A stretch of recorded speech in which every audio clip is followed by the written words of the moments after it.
Good morning, everybody. I'm Muriel Bowser. I'm the mayor of Washington, D.C. I am with Chief Peter Newsham, and I'm also with the family of Pamela Butler. We're here today to announce a very important update to this case that came to our attention when Pamela Butler of Ward 4 was reported missing in February of 2009. Since that time, her family and the entire Ward 4 community has searched for answers and any resolution to what may have happened to Miss Butler. While today's update cannot bring Miss Butler back, she was indeed a beloved sister, daughter, and neighbor. We hope that it will bring closure to her family and friends and justice to us all. I am joined by, as I mentioned, members of the MPD team who has stayed focused on this case, and we are indeed happy to be taking this step forward. Chief. All right, good morning. We're very, very pleased to announce that MPD has made an arrest in the homicide of Pamela Butler. On February 17th of 2009, Pam's mom filed a missing persons report after Pam had failed to show up for a Valentine's dinner they had planned on February 14th. Pam was last seen at her residence in the 5800 block of 4th Street Northwest on February 12th of 2009, and the last time anyone spoke or heard from Pam was on February 13th of 2009. As many of you remember, Pam's disappearance was very uncharacteristic. She frequently kept in contact with family and friends. So for her to be out of contact for a couple of days was very unusual. And there was a great deal of concern in this case. You may also remember that the Metropolitan Police Department, from the outset of this case, thought the circumstances were suspicious and undertook a very thorough investigation, including a thorough search of her home.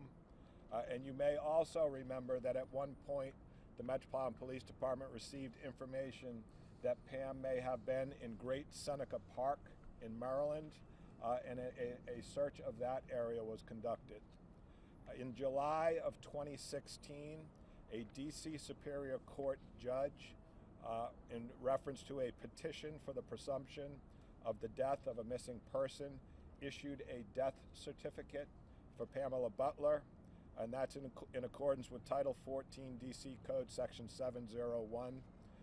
And those orders are issued when you have a missing person who has failed, there's no indication that there has been any contact with that person for a period of 7 years. In February of this year, Detective Michael Fulton of our cold case unit re-engaged on this case, had contact with the family, evaluated all of the evidence that we had in the case.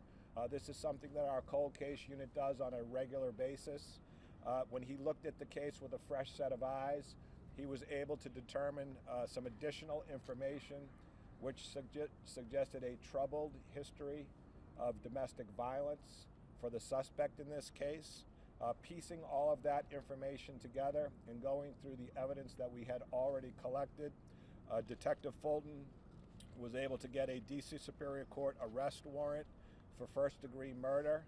And then early this morning, the Capital Area Regional Fugitive Task Force arrested Mr. Jose Rodriguez Cruz, and he was arrested in Arlington, Virginia. He waived extradition, and he is currently at the homicide unit of the Metropolitan Police Department. I want to thank the cold case unit, Captain Anthony Haith, and of course Detective Fulton for their unwavering approach to this case. And I want to let folks know who have family members who have been the victim of homicide that that's what our cold case unit does. We will never forget your case. If additional information arises in a case of your loved one, bring it to our attention and we will follow up. And now I'm going to ask Derek Butler, who was Pam's brother, to come up and say a few words. And I have to say this before he comes up, that the family, Pam's mom, his brother, his sister, his entire family have been extremely patient. This is a wonderful family in our city. They have had one of the worst tragedies that a family can endure, and they have been steadfast in assisting the Metropolitan Police Department in assisting us with bringing closure to this case. So I'm going to welcome Derek up to say a couple of words. Thanks, Chief. Well, first I want to thank you all for helping us, and I want to thank the mayor. Without her help, I'm sure we would have gotten there, but she really helped us. Chief Newsham has been a great help for us, and we're just so happy that this is finally coming to an end. It's been a long road for us, but the Metropolitan Police Department has really, really worked with us. I mean, every step of the way. For 8 years, they've been right by our side. Couldn't be any more happier than what we are right now. Even though we don't have her, we're finally getting some closure. Good job, Derek.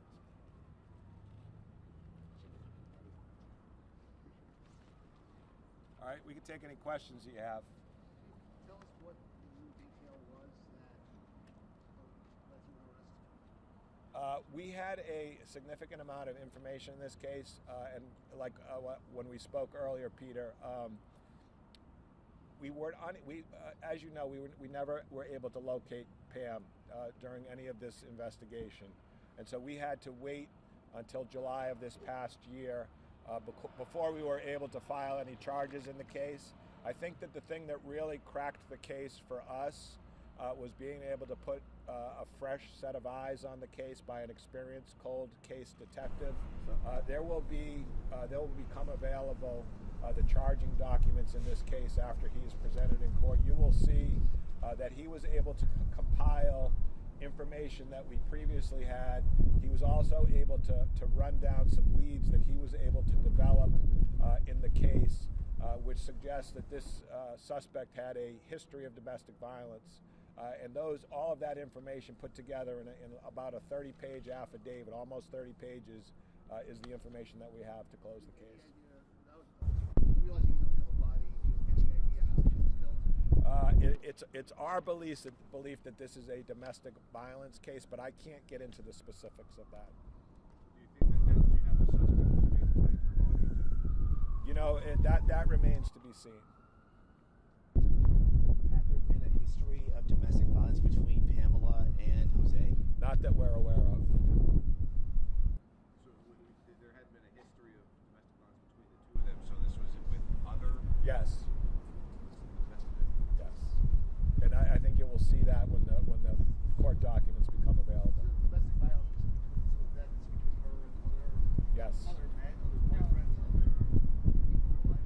No. It wasn't involving her at all. It was with the suspect in the case. Suspect, okay. Yes. Had he been charged in the past for any? Like I said, that's information I can't share at this time, but very shortly he'll be presented and you'll be able to get the charging documents. I think you'll be able to. Today, you think? That I don't know. That's up to the DC Superior Court. Do one more, guy. What was his demeanor like when you were able to take him in? I wasn't there at the point of arrest, so I don't know.